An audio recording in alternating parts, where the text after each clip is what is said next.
But the second time, you get to sing along. Okay.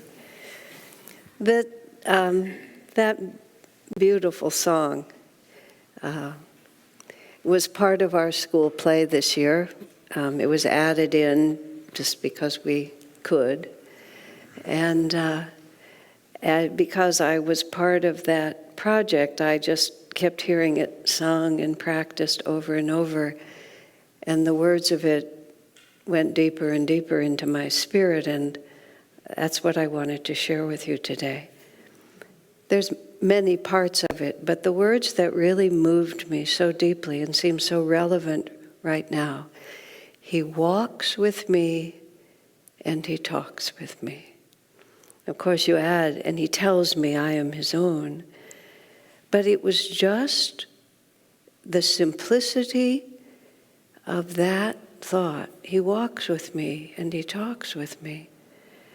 And sometimes all the complexity of the spiritual path, and God knows I've been studying this for more than 50 years, and you all know, God knows, and many of you know, that I had the opportunity to spend so much time with Swami Kriyananda, who was such a brilliant exponent of these extraordinary teachings.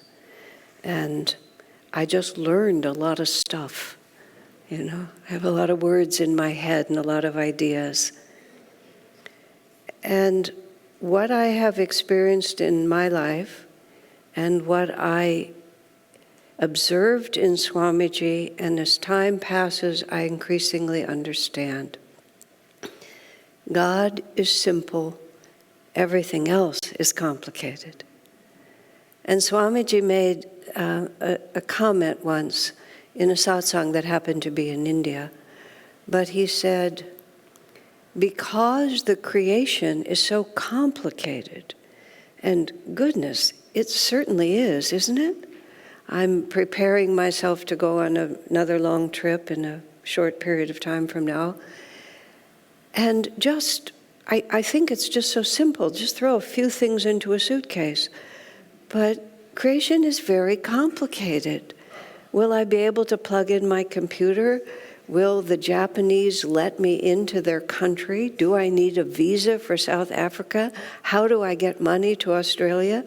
Hours and hours and hours and hours for really essentially nothing, except just moving the pieces around so that we can finally be heart to heart in another place, meeting people we haven't met before, so we can look into each other's eyes and share this wonderful secret that He walks with me and He talks with me.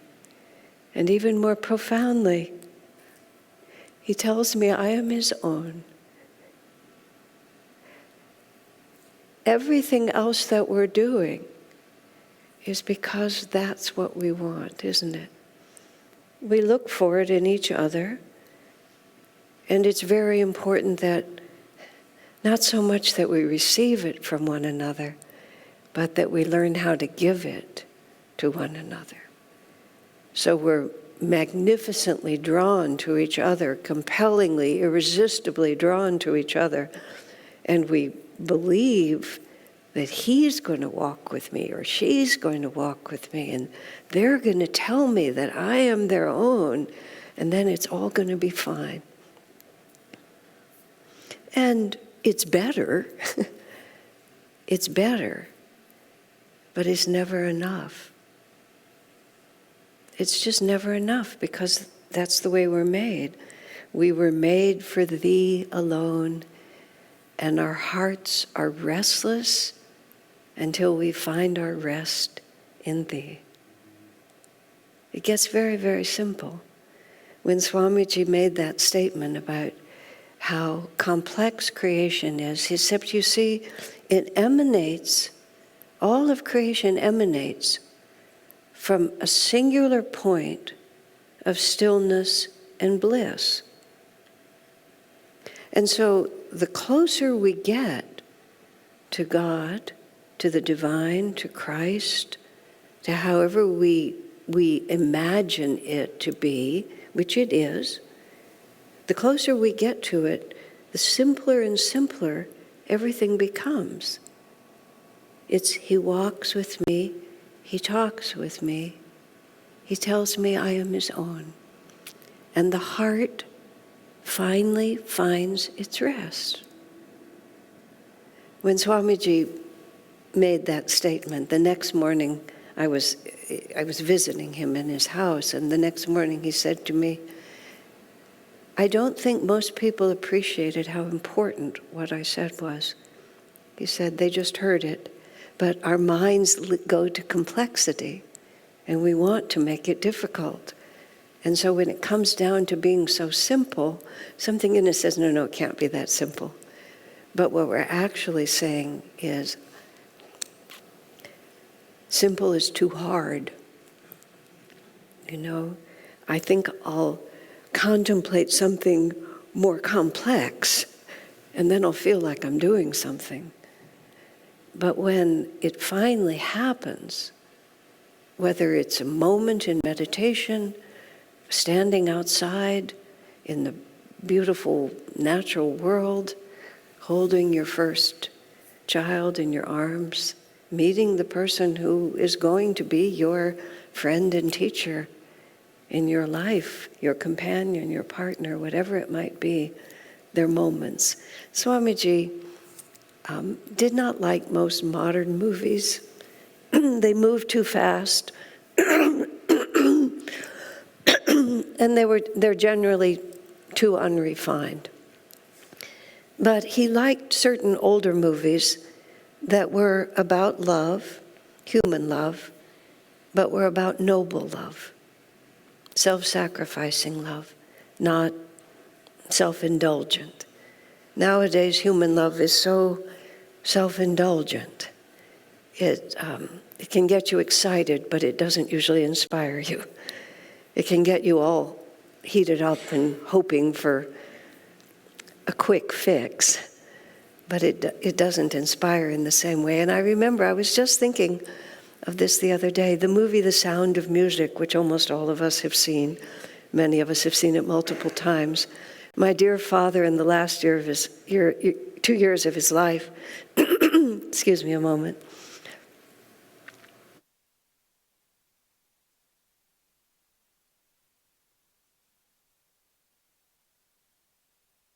a certain amount of short-term memory loss. So he could watch The Sound of Music over and over, and it was always new for him. So I saw it quite a few times there. Could have been worse, He could have picked out another one to want to see over and over again. But it's a love story. It's a beautiful love story. And there's a certain moment in the movie when he and she, with all of that involves in Hollywood, suddenly recognize that they have a destiny together, a divine destiny that they didn't know about before. And I don't remember this scene in the movie, but Swami would talk about it. He said, usually in Hollywood, the bigger the better, the louder, the bigger the crescendo, the more restless and excited. But for just a moment in that movie, it goes silent. And Swami was always very touched by that. Somebody understood that creation is complicated, but God is very simple. And when He walks with me and He talks with me, even if it's just your best friend on this side, not even if, but when it's your best friend, everything goes silent. It doesn't go restless and draw you in all directions. Just the opposite. All of that restlessness finally stops. And the sound of His voice, whether we're talking about the sound of the Om, or the voice of one we love, or the intuition of the divine, however you call it, it's just so sweet. And the Son of God discloses, these are the words of this beautiful song again. It's like in that sound, we suddenly recognize that this world is not what it seems. Now, today is the day that we commemorate, we relive, we celebrate. In many traditional churches, you actually hold palm leaves. We were so naive. The first time living in Palo Alto, and we had our little church was over on up above the copy shop over on California Avenue. It was actually in many ways great because it was way behind and back, and we didn't hear any noise at all. It was very isolated, but it was just a little office suite, probably much smaller than I remember it. Probably if I went there now, it would be like childhood, that it would look really little to me. But I, being a nice Jewish girl who knew nothing about Palm Sunday and was trying to just act in this role to help people, we sent Chidambar out, who took care of trees, and he pruned somebody's huge palm tree, and we basically carpeted the room with palms. That's what I thought you did, so that Jesus could walk down them. So we came crunching down this whole. Later, people told me we'd been a little excessive. But I think being excessive in the celebration of God is no problem. But the essence of what happens here is that the mission of Jesus, which had been building tremendously, just the growing awareness that they had someone among them the one who had been predicted by the Scripture and whose capacity was of another order of magnitude beyond anything that they knew. And the drama of it, when you really just look at it as a drama, is so magnificent, because just before this, Jesus had brought Lazarus out of the tomb. Lazarus had died. Lazarus was a dear soul to him. Lazarus became ill. Lazarus' sister sent word to Jesus, Lazarus is ill, and they wanted Jesus to come and heal him because Jesus was healing everyone. And Jesus didn't go. And I love to think about this as one who is being here. Someone brings a message, Lazarus, your dear disciple, is sick. His sisters are in distress. Come and take care of him. And Jesus says, and doesn't go. It's a test of faith for everyone. Think about that, too. Why doesn't Jesus care? What more could be more important? We give everything to him, and then when we need him, he doesn't come? Don't think that didn't happen. Don't think one of us wasn't standing there thinking that. I mean, that's exactly how it is. But then Jesus finally goes. But Lazarus has now been in the tomb for 3 days. And Jesus goes, and he has them open the tomb, and he just calls Lazarus, and Lazarus comes walking out. And a lot of people saw it. So the intensity of people's appreciation and the signs and wonders and the marvel of all of this is just building literally to a climax. And then it's the Passover, and the Passover, hundreds and hundreds, they all go to Jerusalem to celebrate the Passover. And the more dynamically powerful Jesus becomes, the more the authorities, both the corrupt priesthood of his own people and the political authority, there's just this force all of a sudden that no one can control. That's just beyond what anybody expects, because everything about Jesus is just outside of what anybody knows. And it's a time of political turmoil. There are oppressed people. There are polarized realities within the Jewish faith. There are polarized groups between the Jews and the secular world. There are all these groups, and it's a very tumultuous, uncertain time. And into it all comes the Son of God, raising the dead, healing the sick, challenging the status quo. And all these people are being called to him. And some are being called because creation is exciting, and this is exciting. But many are being called because he'd walked with them and he'd talked to them. And the joy we share as we tarry there, and the line is, none other has ever known. And I think that doesn't mean that I alone am loved by God, but it means it's outside of anything that anyone thinks of as sufficient. It's beyond imagination of expectancy. That's Master's marvelous wordsmithing about the divine state. I am not capable of imagining the fulfillment that comes to me with being with him, with the divine like that. And he looks at me. It's not merely that I stand here and he goes by, but he comes into my heart and he makes me his own. And that's where the power of it is. And that's why people for ages have been willing to suffer and die rather than repudiate this.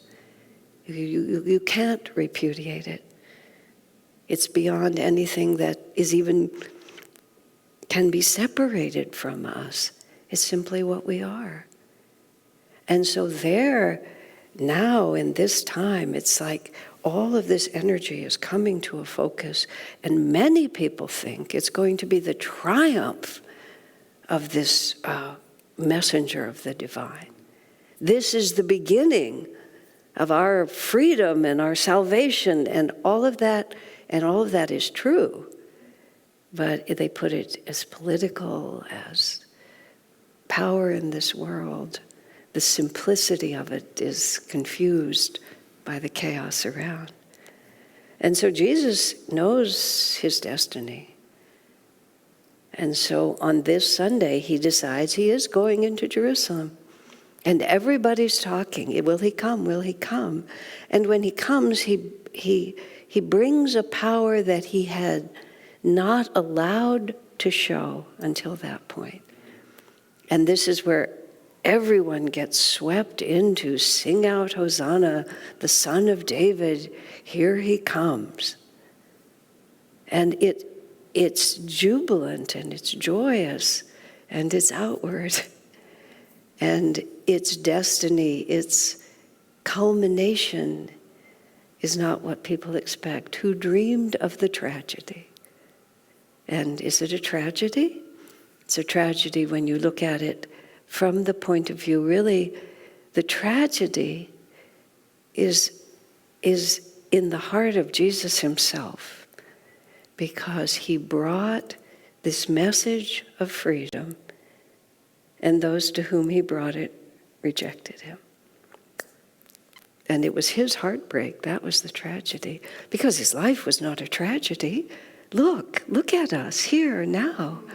How many millions and millions and millions of people, now and forever, lives will be totally changed because he lived, because he walks with me and he talks with me and he tells me I am his own. And every other hope, desire, aspiration in that moment just becomes nothing because it's all fulfilled. A friend of mine had he fell and he hit his head so badly that he saw the tunnel of light, and his soul just started exiting from his body, and it was quite dramatic. And he was drawn into the presence of a being of light. The being of light had no further identity. And when he came back from it, obviously, he was trying to explain it. He said, it wasn't as if my desires were suddenly satisfied. Oh, everything I've wanted always to be loved, now I am loved. We all have that. He said it was in the presence of the light, no other desire could even arise. You see? Because it was just fulfilled. Our hearts are restless until they find their rest in thee. We don't even know what it is not to have a restless heart. Swamiji said that we talk all the time in meditation about calming the mind.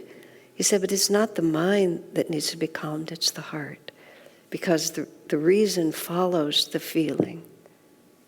And this is why the heart chakra becomes so important. This is where all the likes and dislikes and desires settle.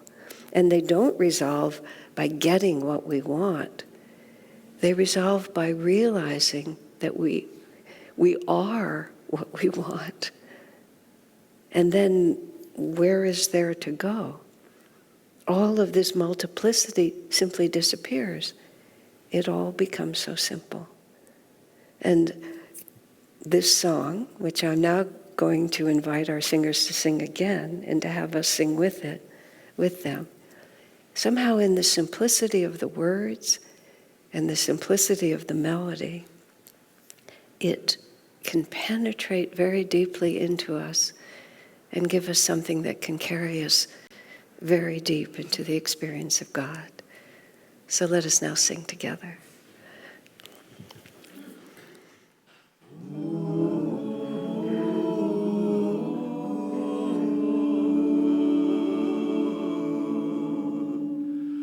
I come to the garden alone, while the dew is still on the roses, and the voice I hear falling on my ear, the Son of God discloses,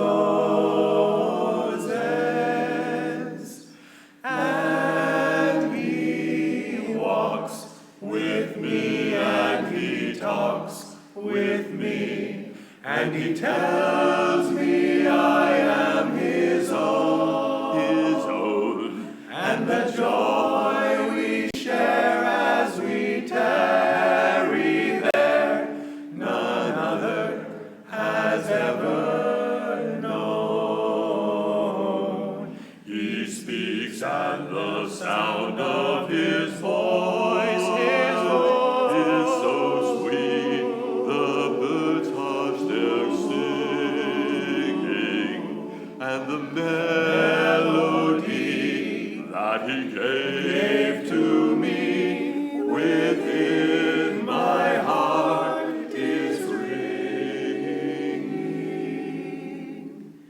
And he walks with me, and he talks with me, and he tells me I am his own,